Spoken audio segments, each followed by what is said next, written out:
Hello everybody, amiche e amici, ciao! Allora, avete visto dalla timelapse, ecco, dalla sequenza accelerata, la costruzione del primo pensile di lumi. Ecco, quindi iniziamo a dare forma e struttura. Avete visto? Praticamente, allora, ho dovuto, prima di tutto, ovviamente, costruire la parete di sostegno. Prima, nel vecchio Lumi, c'era soltanto una paretina che arrivava leggermente oltre il vecchio pensile, che poi tra l'altro era anche più stretto. Io l'ho voluto allargare di una decina di centimetri per avere più portata, più spazio, ma poi ho costruito questa paretina qua per un mio gusto personale, perché poi qua sotto continuerò la parete, la stessa più o meno larghezza, qua un'altra parete scenderà proprio per il fatto di dividere la cabina guida dalla cellula. Qua metterò una tenda termica, però qua costruirò una parete che rimarrà alle spalle del guidatore, cioè di me.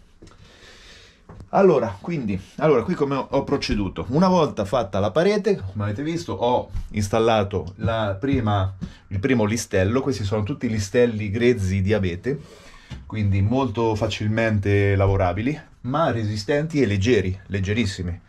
Una volta fatto il primo listello, ho preso tutto a squadro, ovviamente messo sempre a squadro, ho preso tutte le misure con la squadretta, ho fatto i due quadrati laterali, quindi qua e qua. Dopodiché ho iniziato prima con questo listello qua, da parte a parte, tutto il listellone lungo, poi sopra, qui l'ho sagomato tutto, in modo che poi dopo le divisioni, in modo che qua verrà più avanti, non adesso, un bel pannello unico totale che coprirà tutto, e le varie quattro entrate, i vari quattro sportelli. Quindi questo è veramente, qua mi ci posso proprio appendere e fare le flessioni, è resistentissimo, una bella struttura, mi piace molto come è venuto, sono veramente soddisfatto. Qua sotto, adesso devo decidere anche che tipo di legno metterò, ancora devo capire con quale legno farò tutti i mobili.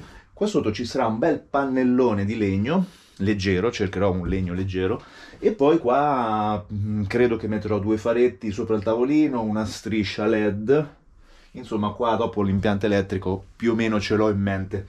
Adesso, prossima mossa, primo divanetto della dinette. Poi per fare il secondo dovrò chiudere e fare la parete, ma queste sono altre storie, quindi io per adesso vi saluto e vi do appuntamento alla prossima puntata. Ciao!